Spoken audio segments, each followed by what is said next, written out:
in technology at this point. The Germans still trying to push towards Paris, which of course did not work out so well. We had those two big things happening at this point. So now we're up to the Russians, okay? Because of course, in Serbia, sorry, don't mean to slight the Serbs, but I mean, they are still hanging out down here with a fresh army. So let's see here now what we're going to get. All right, so we're starting with the event card, as we do every single turn. And this one is up. USA entry track is going to be +1 if either U-boat is currently fresh. Well, I try to keep my U-boats fresh as the German player, because I really do believe if you want to win this thing, you got to beat the French on land, and you got to bleed the British at sea. I really think that's the strategy that, quite frankly, I think Germany should have used in both world wars. But that's another story for another time. So, USA entry track, which is over here, moves up 1. And if it gets all the way up here to 8, then, well, you might as well crack it loose. Over there, over there, over there. So, that was an easy event. Alright. Now, moving armies, artillery, and tanks. Now, let's take a look here at the Russian situation. Well, the Russians right now do have the Turks kind of knocking on the door in the Caucasus. But more importantly up here is what they've got going on here right now. Now, they have Serbia down here, which can keep some pressure and keep Austria-Hungary honest, if you will. But they also have to make a decision about what to do up here at Prussia. Now remember, they ended up with these 2 spent armies, complements of the Austro-Hungarian Empire, launching attacks from Galicia to kind of wear them down, help secure the Germans on the eastern flank, while the Germans are trying to pound their way into Paris, which is not going so well, partly because of technology, if you want to be completely frank and honest about it all. So the question now is for the Russians is, do they try and pound their way into Prussia a little bit, with the trenches there, or should they start to shift their emphasis from there and maybe try to pound their way into Galicia? Now they could, but they also have to cover Petrograd and Moscow at the same time. So they got to watch that up here, because you can't afford to lose your production centers. Remember, if you lose them, you're going to lose production points. Even if the other side doesn't get them, you're going to fall behind the game here. So I'm tempted to try and pound my way into Prussia. I'm not real anxious to turn against Austria-Hungary, partly because, if you remember last episode, the event card for the Western Allies brought Italy into the war already. So right off the bat, in 1915, here come the Italians, which historically actually matches, because Italy came in sometime in May. I didn't look it up, to be honest. Came into the war. So, I can move 2 armies. So I do have these guys up here in Moscow. So you know what? I'm going to move them down. 1 down here to Brest-Litovsk. Well, actually, you know what? No, scratch that idea. I'll move 1 into Lithuania. I'm going to drop this 1 spent army, which you can move an army whether it's spent or fresh. I'm going to pop that one back to Brest-Litovsk, and then keep these guys over here in Ukraine. And we'll see if we can get at the Germans. See if we get a couple lucky die rolls. Let's do that. Okay? Alright, here we go. So, we did the movement. Okay, don't have to worry about fleets with Russia for obvious reasons. No naval combat, no amphibious. Here we go, ground combat. That we can do. Alright, now, I do have the heavy artillery option there. And thanks to the counter battery technology, as it says, roll 2 dice when attacking or defending, I'm going to go ahead and try and breach that trench line right off the bat. So they get to roll 2 dice against the Germans, 1 die. So let's see how that's going to play out here. This is the story of the Russians so far in this game, to be honest. The Russians keep pounding on the door, and the Germans are like, you didn't say the magic word. So the artillery is going to get spent, and then the attacking Russian army is going to get spent, despite having 2 dice. Jeez. Well, now the question becomes, do we throw good money after bad? Or as the old saying goes, a mother doesn't scold her son for losing money at the poker game, she scolds him for trying to win it back. If I could wear down that 1 German army there, that would be great. Or I could stop and just play for the long game, use my production points, build things up, and get ready for the next round, so to speak. You know what? I think it's what I'm going to do. We're going to play a little conservatively here. and try to keep the Russians in good shape so they don't collapse, because they got enough internal problems as it is. So we'll go ahead and forget the rest of that there. I could do something with Serbia, but right now I just want the Serbs to keep the Austrians honest because it's so hard to supply them. Remember, we can get production points through neutral countries, through one neutral country, which could be either Albania or Greece, but the problem is that you have to pay an extra point to do that. So basically you have to send 2 points in order to get one through. Think of a shipping and handling fee by the neutral country is a good way of thinking of it, I suppose. Alright, so production here. Don't have to worry about some of these things. The blockade, there's no events to deal with, no U-boats, not for them. Alright, so refitting units. Now the Russians get 4 points, definitely going to refit. So we're going to start over here, 1. We're going to block in the Caucasus, keep the Turks at arm's length. Then we'll do 2, 3, and let's do this one in Poland here for our 4th and final point. So really don't have the chance to really build anything. I mean, I could. That is one strategy for the Russians. You could go ahead and instead of refreshing these guys, you know, when they're attacked and they're spent, just retreat, naturally, into the hinterlands of Russia and then go ahead and build new armies. But I'm going to go ahead and refresh them because I want to keep the pressure on for right now because I'm still a little nervous about the Western Front there from the Allies' perspective. Okay. Alright, so we've done the production points there. Not going to do anything with the Serbs, and that's the only 2 Eastern powers involved right now. Let's see. So don't have to worry about tech, because tech's only done on the Western Allies and the German turn, so that takes care of that. Air superiority, don't have to worry about that either. Reset heavy artillery, that we do need to do. So those are automatically flipped over at the end of the turn. And that's that. Okay, let's move down to the Central Allies to round out the spring. And again, we're going to add in the new 1915 cards because every spring you add in the new yearly cards to whatever you have left over from the previous year. So we'll take them here. We'll add the old cards to the new ones. And again, the first add is not a big deal because you know you only have 3 cards to start. There's 2 turns in 1914, but later on, when you have more cards, it is important not to peek, as it were, not take a look and see what you have left. I mean, again, people with strong memories can do that, but playing solo to remember everything, man, that's a little steep, so to speak. So, alright, see how many cards we have here. We have 6. So, again, I just like to roll a die because I think solo play, any amount of randomization you can get with solo play is a helpful thing. Alright, and it's going to be what's behind door number 6. Well, let's see. Survey says, oh, the worst possible card we could get. Shackled to a corpse. Placed in Vienna. Minus die roll, minus fire. -1. All attacking Austro-Hungarian armies for the remainder of the game? Oh, I've heard about this card, but I've never pulled it in my 2 previous games. Yeah, imagine my luck. Modifiers canceled if Germany spends 1 production point. Oh, or a German unit is in the attacking area. Okay, well that's not too bad. That's better than what I thought it would be. So I just need to send a production point to Germany here the next turn. And now, of course, we'll go ahead and put the nice counter there, the shackled to a corpse in Vienna. Yikes. Too bad they didn't come out last turn, because I was able to send a production point to them. Okay, so -1 die roll modifier for all Austro-Hungarian attacking Austro-Hungarian armies for the rest of the game. Unless I get a production point down there from Germany, which hopefully I can do. We shall see. Okay, so that's the Central Allies. That's what they're up to start their turn. Alright, moving armies and artillery. Now, Turkey gets a special 1 army move if they need it, want it.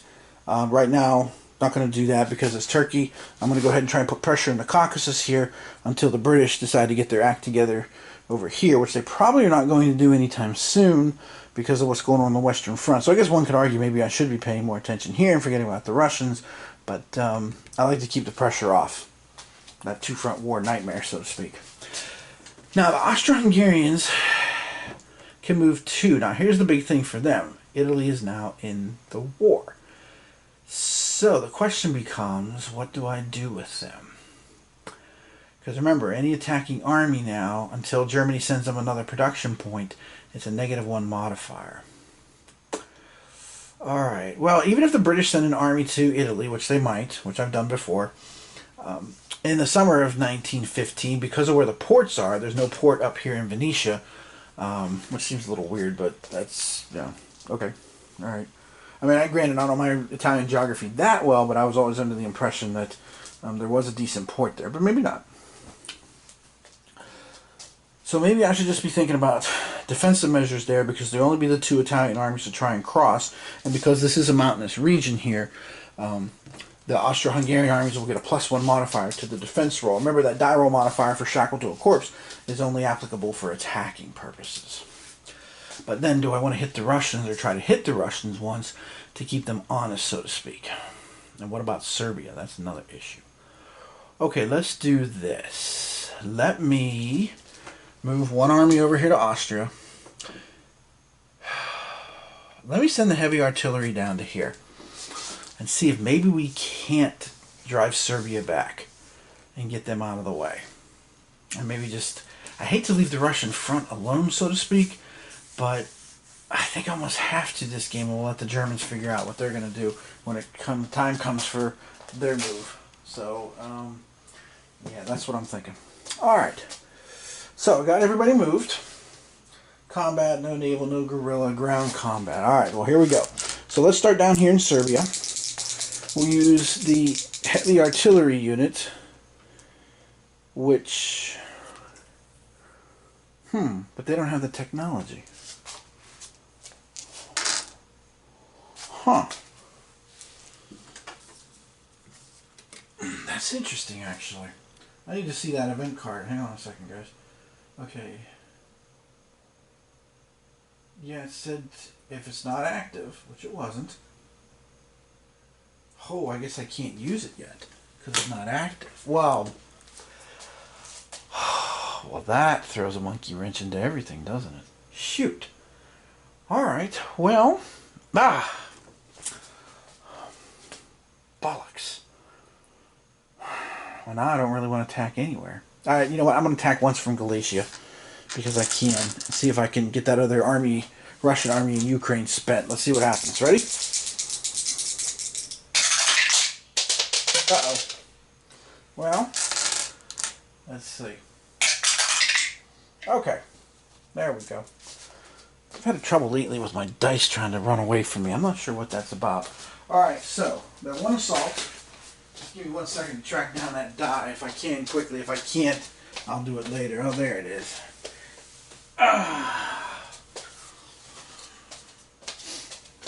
So the Austro-Hungarians did win this battle 5-2, which of course will spend their 1 army, but it also will spend the other Russian army in Ukraine.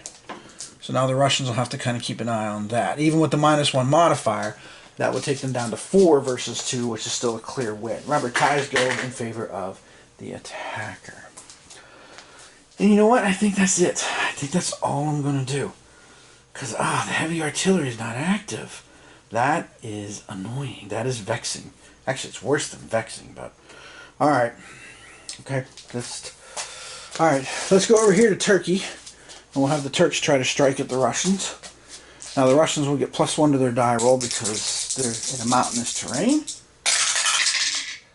Oh, look at that. Wow. It didn't matter. Okay.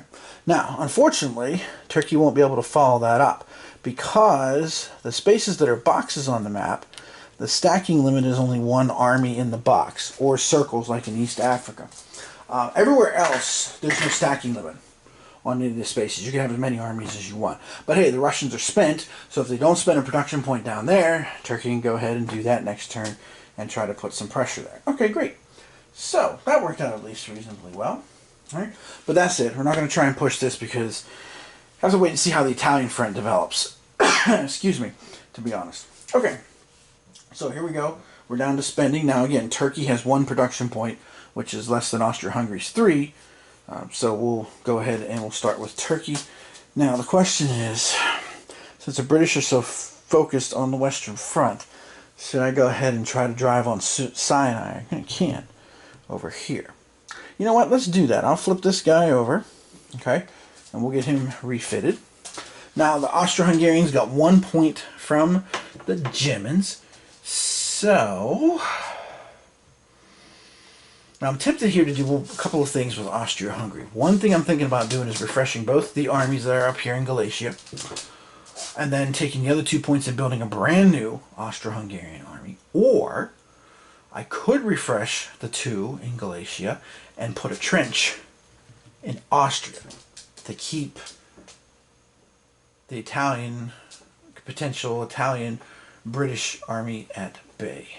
You know what? That's what I'm going to do. I'm going to do that. I'll refresh these guys first. Refit them. Refit actually is the technical word.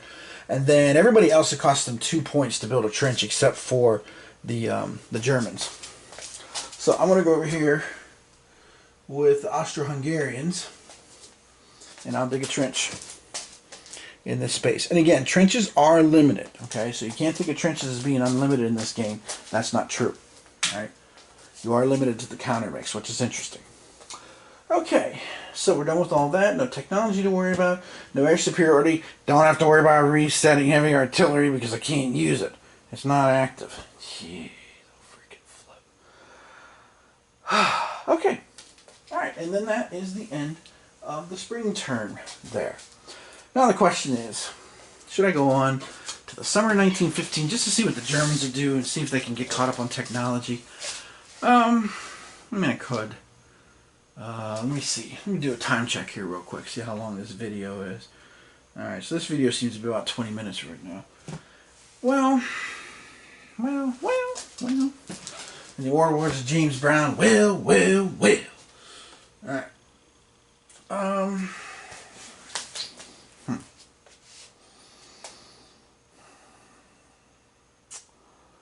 Well, let's see what the event card is. I'll share the event card with you guys. See what the Germans get for their event card to start the summer of 1915. Alright, so they got 6 cards here. Survey says 4. Alright, let's see what's behind door number 4. Door number 4 is, oh, U-Boats Unleashed. Well, unfortunately, I always keep my U-boats fresh. German production fade. Ooh, I get to draw a technology card, a bonus one. I get to draw 2, keep 1 eligible advance in tech group U, which will make my U-boats better. That will be nice. If I can get that far. Well, I mean, I can get that far, you know what I mean. Alright, so good deal for the Germans. Alright. Now, moving armies-wise. I don't know if I want to move any German armies right now. I think... I mean, I could move one into Prussia, but then I would have to replace it with an army in Posen. But without the technology, I just don't know if it's really... if I can get a decisive result on the Western Front. This sounds familiar, doesn't it now?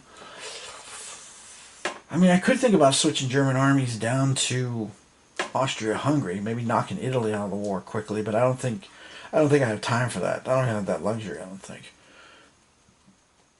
But there are 3 Russian armies waiting. Of course, then again, I could build a new one in Prussia if I wanted to later on. Let's see if I can push these guys out of Poland. That's a little bit risky, but let's see what happens. We'll try at least once here. Okay, but wait, hold on a second. Sorry. Getting ahead of myself. Alright, so I'm not going to move anything. Not going to move fleets, U-boats, no naval, but I will do guerrilla combat in East Africa. So I need a 5 or 6 to make that work. Hey, another 5. Hey, they're doing a pretty good job down there with their guerrilla warfare. They spent the British again, so the British will have to spend a production point or risk losing East Africa, which will lose them a production point and be worth, I think, 1 victory point at the end of the game. I've never made it to the end of the game. I've never made it to 1918. Both of my games have ended sooner than that. One in 1916, the other one in 1917.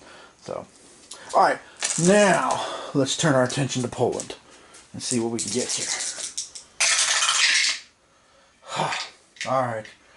The Russians rolled a 2 and we rolled a 1. Well, okay, so much for that. Alright, forget it. Let's switch over to the Western Front. See if we can wear down the French for a while. They've got their own trench now. And they've got heavy artillery that they can use as counter battery fire too. Alright, here we go. Well, same thing I just rolled. 2, for the Allies and a 1 for the Germans. So once again, no dice. Well, only 2 dice, but anyway. Try again. Alright, so now this time it's 5-4. Now there is a trench, so remember, that means we breached the trench, but no big push. Alright, and the German army does not get spent. Let's try again. Oh, good, 4-1. Excellent. Excellent, yes. Alright, so the French, of course, are standing their ground in their country. Vive la France! So they'll get spent. And and as always, I'm a huge Blackadder fan. So the Germans will also end up with that. But now we also, in this mess, we're going to put the big push marker down. Because now we get +1.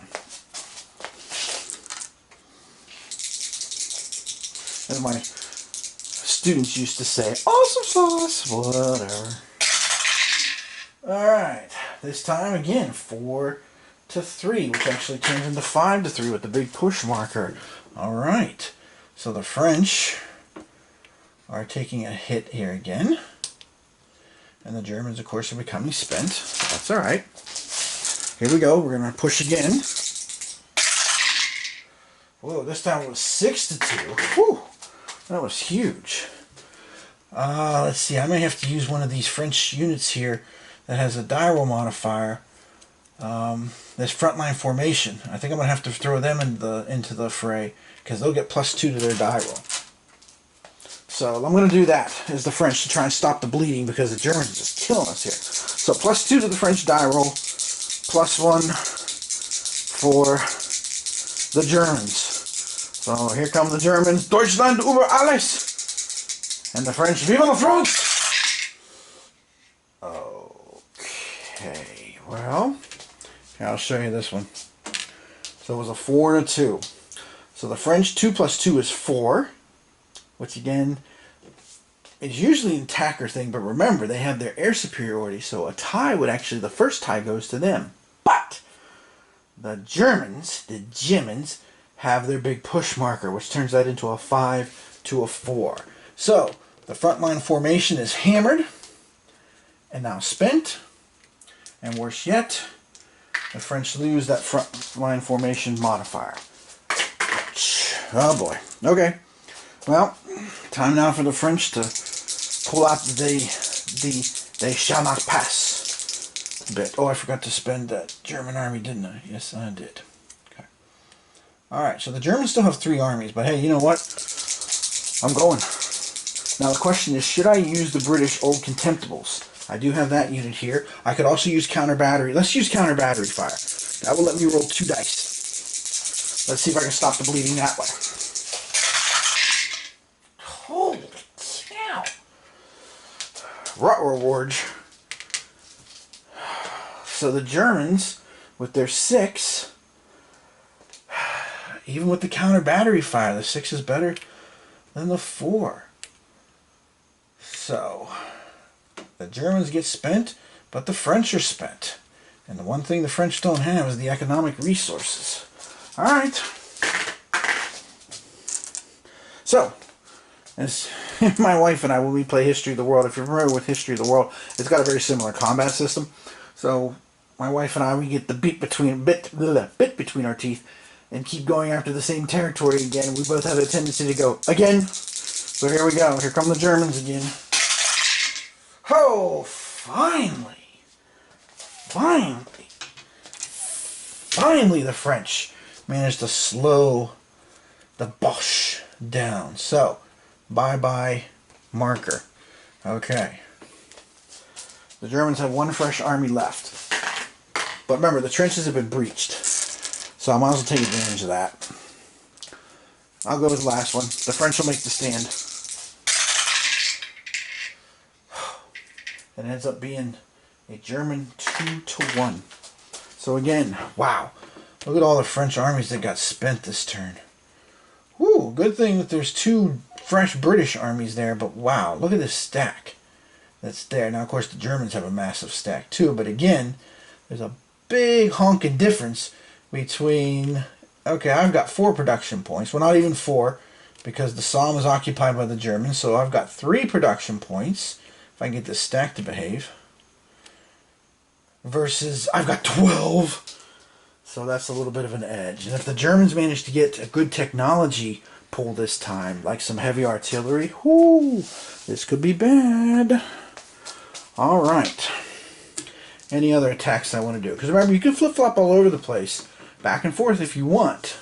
But remember, you would break... Oh, let's flip the trenches. The trenches here, although they were breached, and the Germans did do a nice assault. But look at that. The French only have 1 fresh army left in Paris. Yikes. Time to call the taxi cabs. All right. Okay, so blockade box. We're going to the production phase. No events. U-boat attrition. Here we go. Here's hoping my U-boats are okay. Here we go.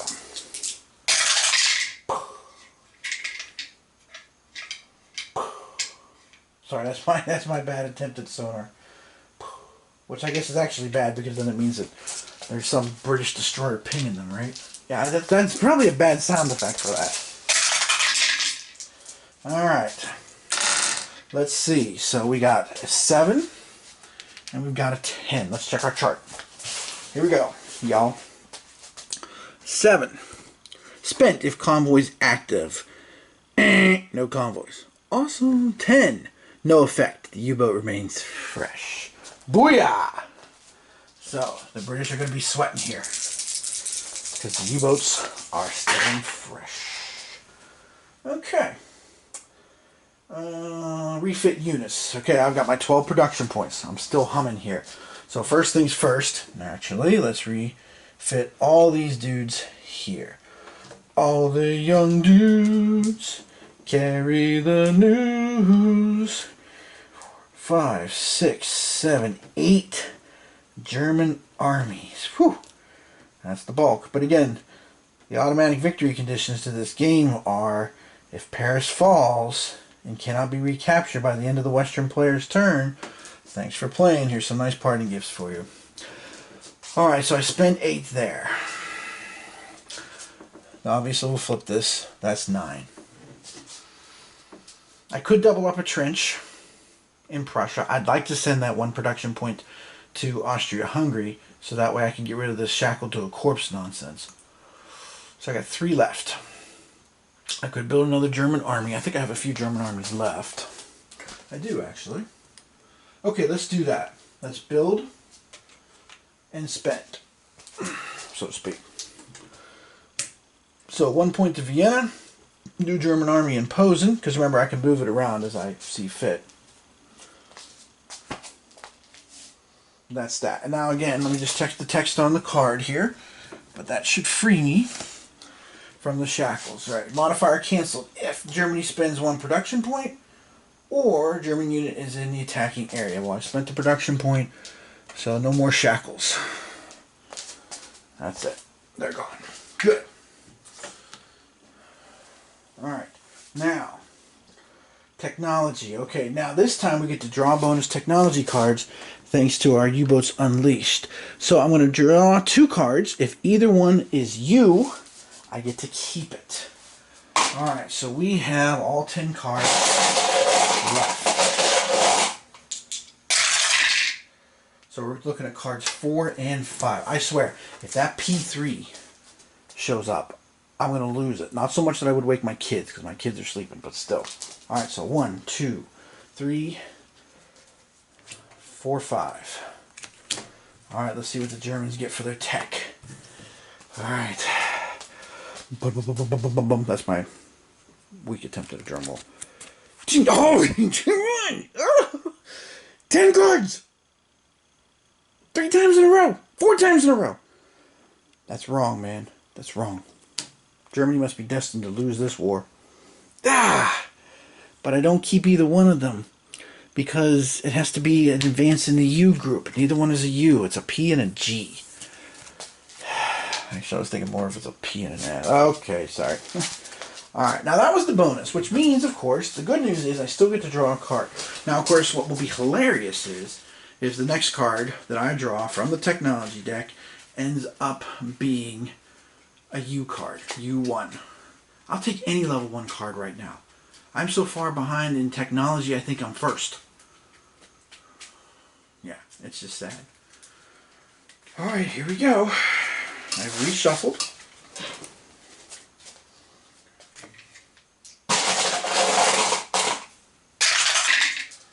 This time it's 1. Will this be 3 Dog Night? 1 is the loneliest number. Ah, P2. I swear, the aerial thing is out to get me. You know, I have to admit, this is frustrating. I've never had Germany had this much technology trouble, which again, you know, it's kind of doesn't make sense. But again, this is one of the big criticisms people have of this game. One of the things that I've seen in the comment section on Board Game Geek, when people rate this game lower, they're like, yeah, the tech thing, you know, is a pain because if you don't get the right tech cards, if you get a bad draw all the time, you ain't going nowhere. Now, supposedly, from what I understand from the reprint, which is supposed to be coming out later this year, that problem, well, maybe not a problem, but I will say this. From what I've seen on the threads, it looks like that is the technology component is going to be revamped. Now, of course, I'll be curious to see what it's like, but I may keep the original because, you know me, I like the randomness. I don't care. Part of this is I like to see different possibilities here. What if, what might have been, as it were. Okay? Alright, so, no air superiority. Not for lack of pre-cards. And reset heavy artillery, not necessary. Alright, we're going to close this playthrough here by showing you the Western Allies event card. Just for fun, to see what they're going to get here. Because I don't know what's going to come here. They have 5 cards.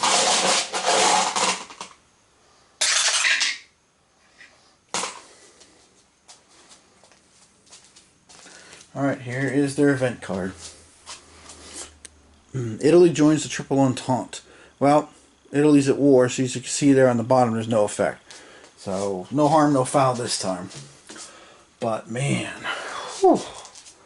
Boy, it's a good thing. It's a good thing the Germans got all those good die rolls, which, again, is funny because that first turn, sweeping into Belgium, brave little Belgium was standing there thumbing their nose, being like, you know what, psst, here's a waffle.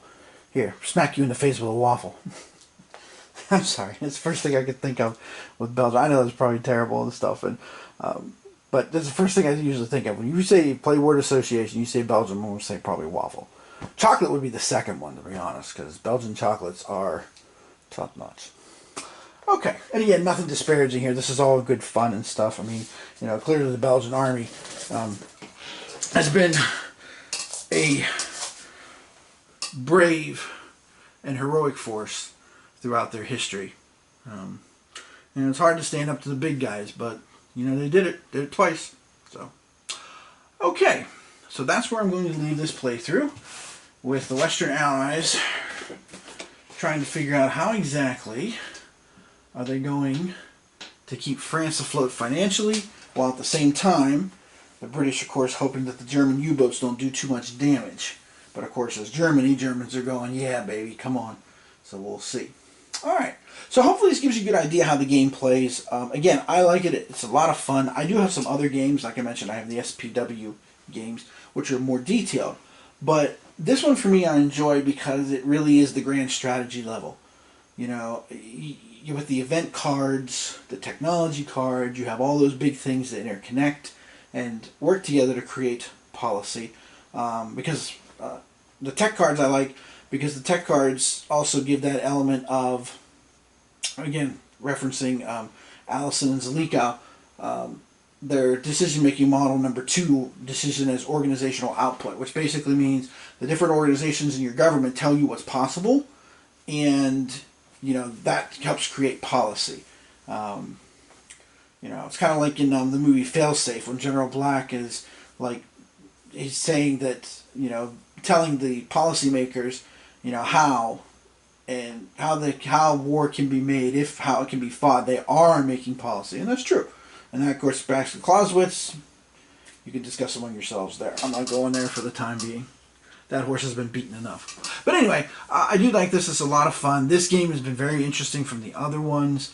So this one will definitely be a keeper for me. I will definitely keep this in my collection till the cows come home this time. Again, I think I mentioned I owned it once before. got rid of it, mostly because, you know, when I looked at my entry on BGG, I rated it an 8. So out of 10. It wasn't, the game wasn't bad. My comment was, I'm just not that into World War One, and that was true at the time. But for some reason, I missed the centennial boat, right? Yeah, I'm always a day late and a dollar short. But still, you know, hey, I could look at the bright side. Because of the centennial, I got a boatload of books to choose from that I can read, because there was a lot that was published during that time period. So, same thing with games. I've gotten caught up on some recent games with some World War One stuff, winnowing through things. So, anyway, hopefully, again, this gives you a good feel. There is a reprint supposed to be coming out later this year with the COVID stuff. Who knows for sure? But we'll keep our fingers crossed, because the new version is also supposed to have a mountain map board. So we'll see. That, you know, that'd be nice. Maps never a deal breaker for me. We've already gone over that. So anyhow, so hopefully it gives you a good idea. You can decide whether you want to get on the bandwagon there and sign up ahead of time. Of course, there's a discount naturally to get the reprint. All right. Now, next time I had no idea. I'll be honest with you. I'm looking at a couple different games on my shelf. I've been looking at all costs the Tim Taylor game, which there was the To the Last Man version, which came out, I want to say about 5 or 6 years ago, somewhere around there, from Nuts Publishing. I've been looking at those two, but at the same time, I've also looked at the rulebook to A Pragmatic War, about the War of the Austrian Succession, based on the No Peace Without Spain system, which I also been looking at No Peace Without Spain, and I also have staring me here in the face the 9 Years War of the Grand Alliance. So, I don't know where I'm going to go. The only thing I can say right now is, for the foreseeable future, how long that lasts we shall see. This has been going on since March. I'm not interested in World War II right now. I know, you're probably all like, what? No Eastern Front? No Eastern Front, no Pacific Theater for me right now. Last World War II game I played was the Barbarossa campaign, which supposedly is getting a reprint by Canvas Temple Publishing, if you're interested in that. So you can check that out too. But yeah, I'm looking for different things right now. So, we'll see. Kind of looking through my collection, see what I've got that's non-World War II, which is not that big. But, that's alright. We'll see where it goes. So, alright, so this is Tim Korchnoi from Bare Bones Wargaming, saying I will catch you again next time from somewhere mired in the Great War. Possibly. Maybe not. Or, you know, we may be trying to save Maria Theresa and watching Frederick the Great grab Silesia and go, yes, that'd be fine, thank you. I don't know. We'll have to wait and see. I'm not sure. I'll be honest. I'm not sure. So, as always, thanks for watching, and I'll see you again next time.